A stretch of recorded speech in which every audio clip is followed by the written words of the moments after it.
entonces que nosotros habíamos iniciado el desarrollo de esta unidad recordando que el Producto Bruto Interno o Producto Interno Bruto podía gastarse en distintos componentes, básicamente en 4 componentes, ¿sí?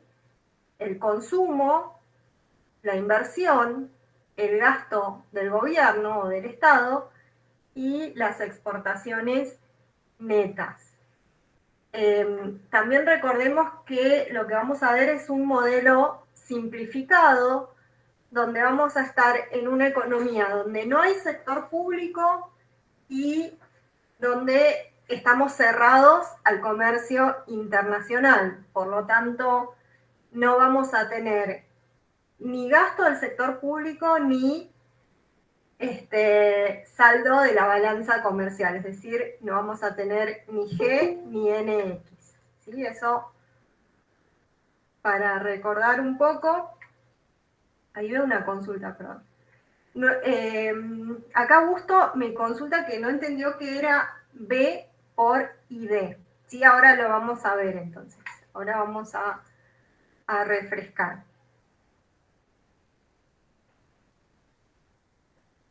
Bien, habíamos dicho entonces que finalmente las fuentes del gasto a las que se nos reducía el modelo era consumo e inversión, ¿sí? Porque estábamos en una economía cerrada y sin sector público.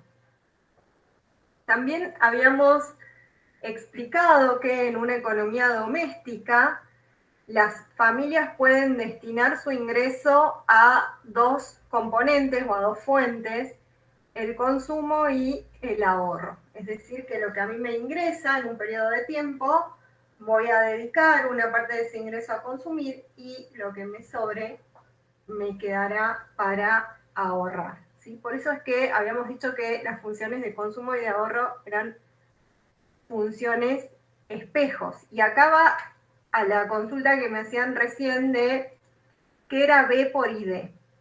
Nosotros habíamos definido la función de consumo como una función que dependía del ingreso disponible. ¿Sí? Es decir, que mi gasto en consumo va a ser una función dependiente en forma positiva, en forma directa del ingreso. Es decir, que a mayor nivel de ingreso, mayor gasto en consumo. Pero específicamente acá les dice que la función depende del ingreso disponible. ¿Qué era el ingreso disponible? El ingreso que me queda luego de pagar impuestos, ¿sí? Es decir, I menos T. Como nosotros estamos en una economía donde no hay sector público y el gasto, por lo tanto el gasto en impuestos es 0, el ingreso disponible va a ser igual al ingreso total. Y B era la pendiente de la función de consumo, también conocida como la propensión marginal a consumir. ¿Qué es lo que me dice económicamente este concepto? Me dice que cuando mi ingreso disponible varía en 1, ¿en qué proporción va a variar mi consumo? ¿Sí? O qué parte de mi ingreso estoy destinando a consumir. Eso significa B. Por eso es que van a ver que en la presentación B por ID dice propensión marginal al consumo por la renta o por el ingreso, ¿sí? La B entonces es propensión marginal a consumir y la ID es el ingreso disponible o la renta. A eso se refiere, ¿sí? Entonces lo que vamos a decir es que dependiendo del valor de B, va a ser cuánto vamos a gastar de nuestro ingreso en consumo. A mayor valor de B, mayor gasto de nuestro ingreso en consumo. Y también recordemos que B puede tomar valores solamente entre 0 y 1, ¿sí? Porque básicamente es una proporción. Bien, acá está explicado lo que les había mencionado recién, que el ingreso disponible es el ingreso menos los impuestos, ¿sí? En nuestro caso, el impuesto es igual a 0, por lo tanto el ingreso disponible va a ser igual al ingreso total. Bien, hasta ahí vamos bien. ¿Surge alguna duda respecto a la función de consumo? Antes de que pasemos a la función de ahorro. Y no pasamos directamente a la función de ahorro. Habíamos visto entonces que las familias podían destinar su ingreso a consumir o a ahorrar, y acá nuevamente está, esto yo les había agregado, que si el impuesto es igual a 0, entonces el ingreso es igual al ingreso disponible. Y lo que hacíamos para obtener la función de ahorro es despejarla, básicamente. Decir que el ingreso disponible menos el consumo va a ser igual al ahorro. Luego vamos a reemplazar la función de consumo por la que explicamos en la slide anterior, es decir que vamos a reemplazar C por C sub 0 más B por ID. Recordemos que C sub 0 era el componente autónomo del consumo, ¿sí? Es decir, la parte del consumo que no dependía del nivel de ingreso. Eso también lo habíamos visto en la explicación de la clase anterior, por eso quizá ahora voy un poquito más rápido como para hacer el repaso, ¿sí? De todos modos, si surge alguna duda, me frenan.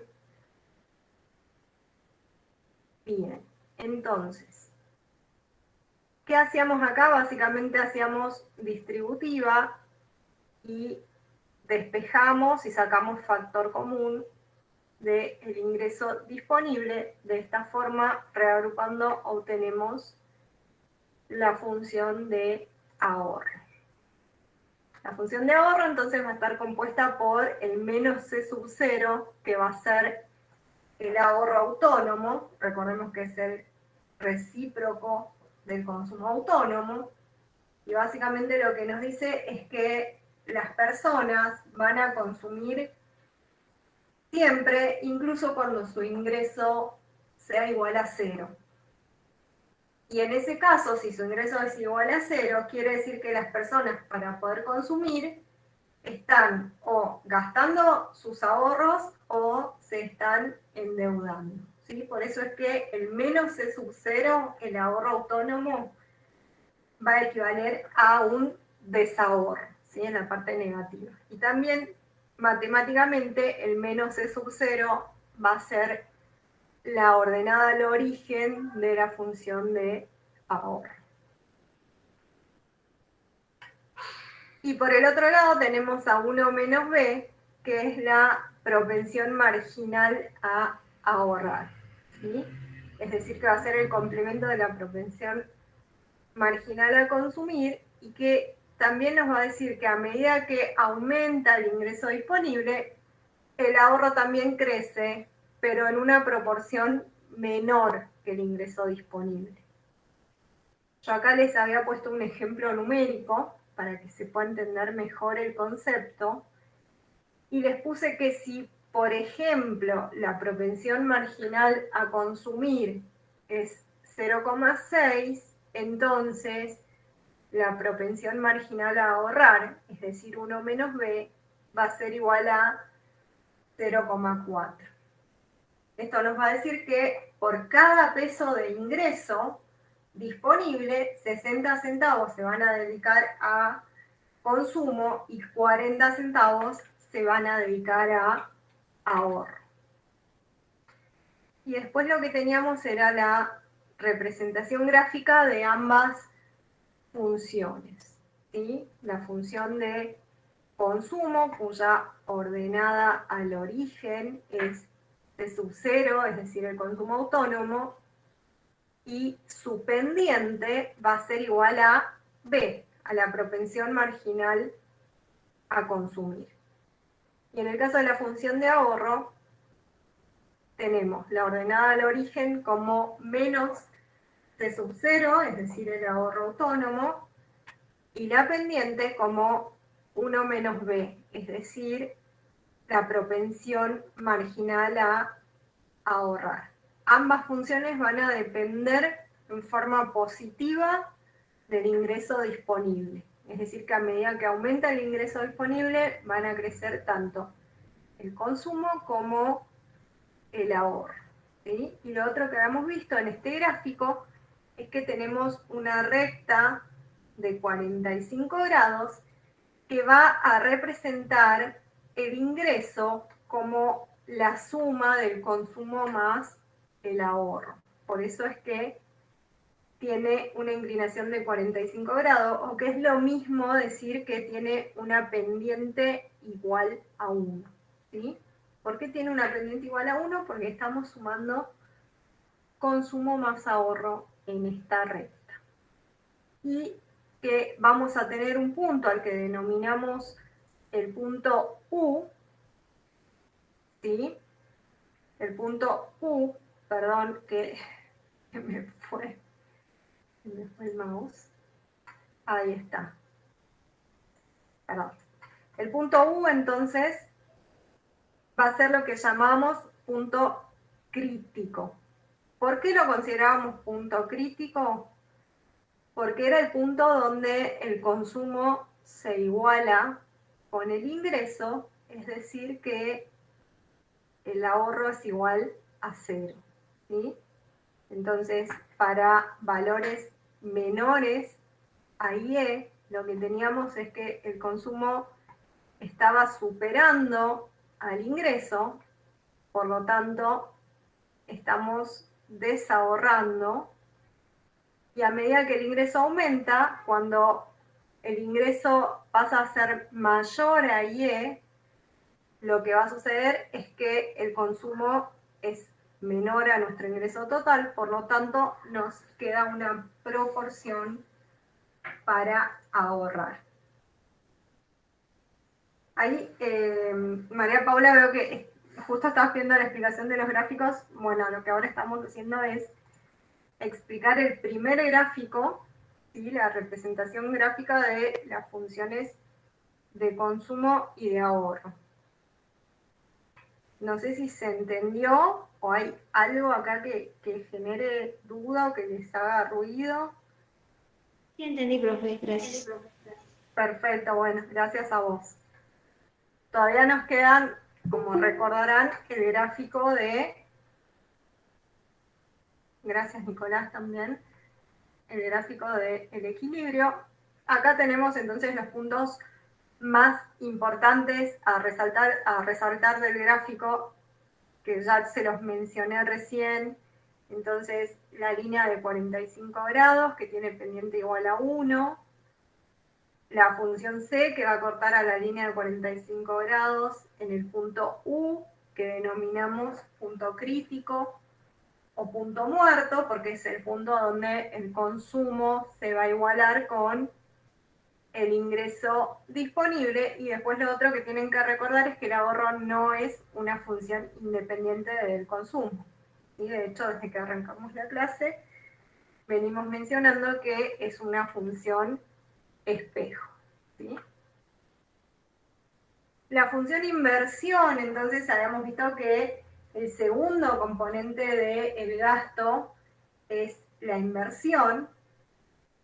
Habíamos dado la definición entonces de demanda de inversión, que decíamos que eran los aumentos deseados o planeados por las empresas, tanto de capital físico como de stocks o de existencias. ¿Sí? Y lo que habíamos hecho la salvedad nosotros es que, si bien la inversión depende en forma negativa de la tasa de interés, como estamos viendo un modelo muy simplificado, lo que dijimos es que en este caso la inversión va a ser autónoma y exógena, es decir, que no va a depender de ninguna variable. Dicho de otra forma, va a haber un gasto fijo de inversión que va a estar dado por el nivel I0, ¿sí? Entonces nos ahorramos entonces de una variable, por decirlo de alguna manera, y acá sí presentamos entonces el modelo simple de determinación del nivel de equilibrio. Tenemos entonces nuestras tres funciones, ¿sí? La primera, donde tenemos las dos fuentes del gasto, consumo e inversión. Después tenemos la función de consumo y la función de inversión, que está representada solamente por el gasto autónomo de inversión. Bien. Entonces, yo acá lo que les agregué, porque quizá en la teoría lo tenían directamente despejado, les hice todos los pasos para ver cómo llegamos al equilibrio del ingreso, ¿sí?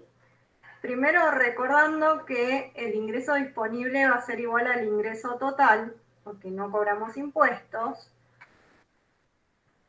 Y después lo que hacíamos era simplemente reemplazar las funciones 2 y 3 en la función 1. ¿Sí? Es decir, que el ingreso va a ser igual a consumo autónomo más propensión marginal a consumir por ingreso disponible más inversión autónoma.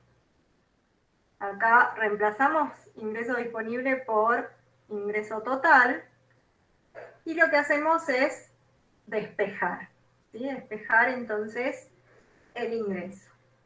Vamos a tener por un lado los dos componentes autónomos, consumo autónomo e inversión autónoma, y por el otro 1 menos B por ingreso. Entonces, finalmente nos va a quedar despejando ahí que el ingreso de equilibrio va a ser igual al consumo autónomo más la inversión autónoma por dividido, 1 menos B.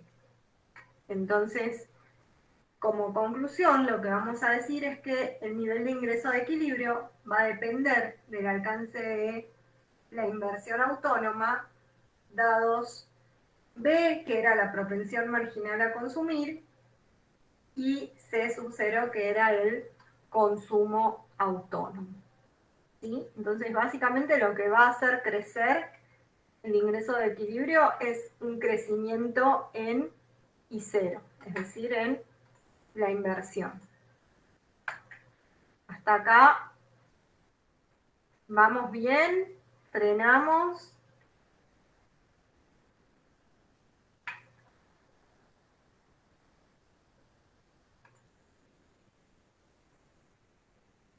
Bien, entonces pasemos a explicar la interpretación gráfica del modelo. Yo no puedo creer que otra vez se me pegó el mismo gráfico.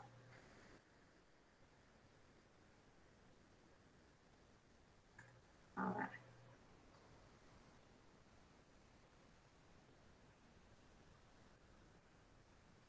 Sí. De paso le comento a Virginia, que está escuchando, que cada vez que pego el gráfico nuevo se me pega el anterior. No sé por qué. Que lo que voy a hacer es sacarlo de el material teórico, como hice el otro día, porque yo no sé qué problema tiene mi computadora que me vuelve a pegar el gráfico anterior. A ver.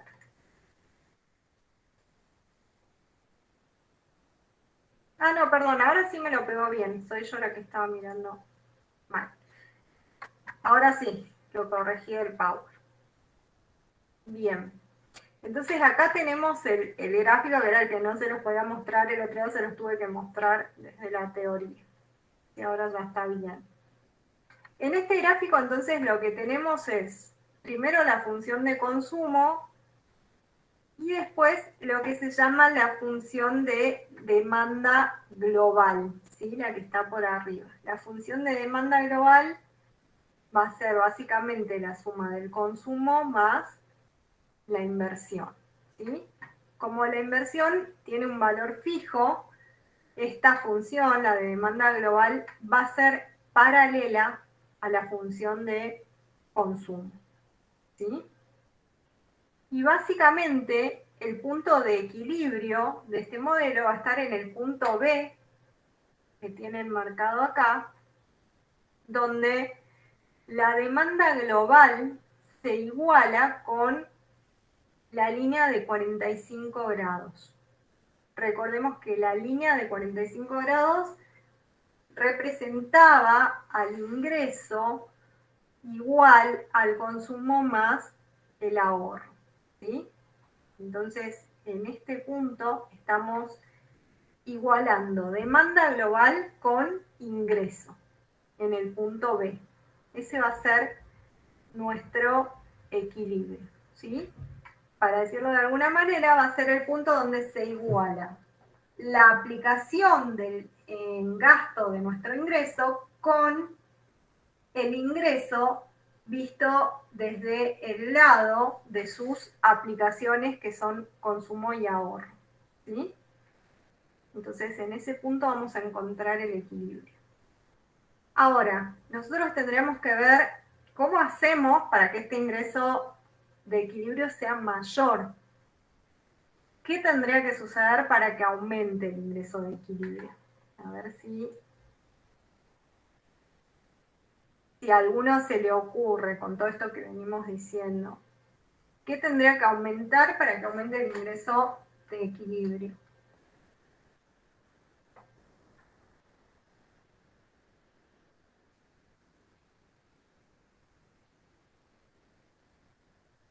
¿Qué será? ¿Tendría que aumentar el ahorro? ¿Tendría que aumentar la inversión?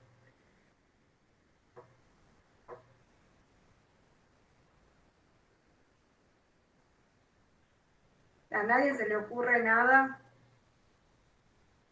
Perfecto, ahí Augusto me dice que tendría que aumentar la inversión. Andrea también. Bueno, la respuesta es esa, ¿sí? Tiene que aumentar el gasto en inversión para que aumente el ingreso de equilibrio. Y la siguiente pregunta que se me ocurre. Cuando aumenta el gasto en inversión, ¿el ingreso de equilibrio aumentará en forma más que proporcional o aumenta en la misma proporción? Es decir, si aumenta en un peso la inversión, ¿el ingreso de equilibrio aumentará en un peso o aumentará en 1,20, 1,30? ¿Qué se les ocurre?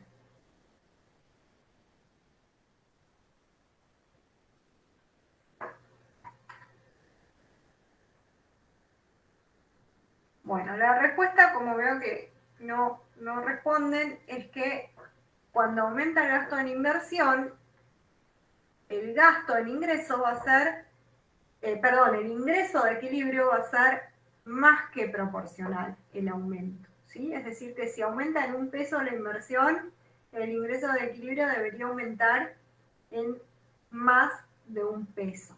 Y a esto es lo que vamos a denominar el principio de el multiplicador, ¿sí? Acá lo vemos entonces en forma gráfica. Acá lo que hacemos es suponer que todas las variables permanecieron constantes, lo único que aumentó es la inversión, ¿sí? Pasamos de el nivel de inversión I al nivel de inversión I', con I' mayor ahí. Y fíjense de cuánto fue la variación de la inversión, ¿sí? Acá está el tamaño y la variación del nivel de ingreso de equilibrio. Es bastante mayor, ¿sí? Entonces, a esto es a lo que conocemos como el principio del multiplicador. ¿Por qué sucede esto? ¿Por qué el ingreso de equilibrio aumenta en forma más que proporcional al aumento de la inversión? Bueno, como siempre vamos a tener dos explicaciones. Por un lado la explicación económica y por el otro lado la explicación matemática, ¿sí? La respuesta básicamente está en 1/1 menos b. Es desde ahí donde surge este aumento más que proporcional. ¿Por qué? Porque 1 menos b, si ustedes recuerdan, va a ser un valor menor a 1. Entonces, si yo divido cualquier número por un valor que está entre 0 y 1, la división esta, en vez de ser más chica, va a ser más grande, ¿sí? Esa es la respuesta matemática. Es decir, si yo divido 1 dividido 0,4, supónganse, ¿cuánto me va a dar eso? Me va a dar un valor mayor a 1, ¿sí? Por eso es que aumenta en forma más que proporcional. Pero la respuesta económica, ¿cuál es? Siempre tenemos que volver al principio, recordando que todo lo que es un gasto para un agente económico va a ser un ingreso para otro agente económico, ¿sí? Entonces, si aumenta el gasto en inversión, ese gasto es un ingreso para alguien más. La persona que recibe va a consumir la mayor parte de este ingreso y va a ahorrar el resto, ¿sí? Y eso que consume se lo compró otra persona más. Bueno, esa persona que vendió esos bienes de consumo también le aumentó el ingreso. Y así sucesivamente, ¿sí? Entonces, tenemos la explicación tanto geométrica como matemática. Y lo otro que yo les había dicho en la clase anterior es que mientras más grande sea B, es decir, mientras más grande sea la propensión marginal a consumir, más grande va a ser el efecto del multiplicador, ¿sí? Dicho de otra manera, mientras mayor proporción de mi ingreso yo destine al consumo, mayor va a ser el impacto de un aumento del gasto en inversión, ¿sí? Este es un principio, por decirlo de alguna manera, muy keynesiano, ¿sí? Todo el gasto que se vuelque al consumo genera un impacto muy grande en el nivel de ingreso. Así que esa sería la explicación y la conclusión del modelo, ¿sí? Hoy entonces lo vimos en forma rápida, básicamente la idea era hacer un repaso de lo que vimos el martes, así lo tienen bien fresquito para cuando ahora se suba el trabajo práctico, ¿sí? No sé si a ustedes les quedó alguna duda. Abro ahora sí para que pregunten.